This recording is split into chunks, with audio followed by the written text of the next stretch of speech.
Rise and shine mga ka-RSP, narito na po ang gabay, patnubay, palala at prediksyon ni Master Hans Kua ngayong araw ng Wednesday, July 30.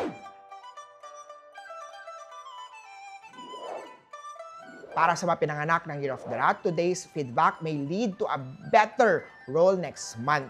White at 2.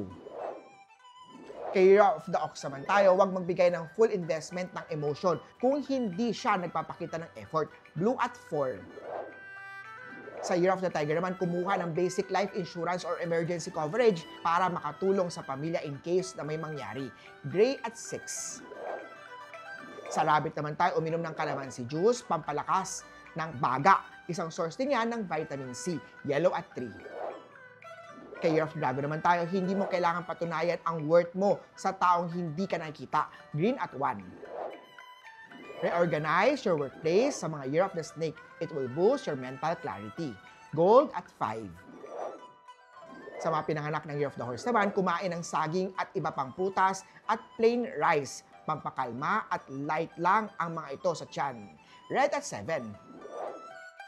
Vote naman tayo isang wise investment at airtight food container o shelf bins para sa taong nagtatabi ng mga leftover mo.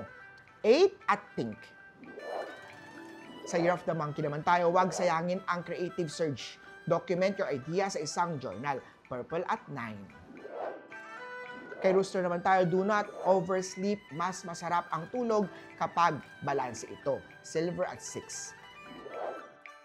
Sa mga Year of the Dog naman, a kind gesture today will open an opportunity next week. Green at 1. Kay Year of the Pig naman tayo, mag-invest sa portable hard drives or cloud backups for photos at work files. Green at 4.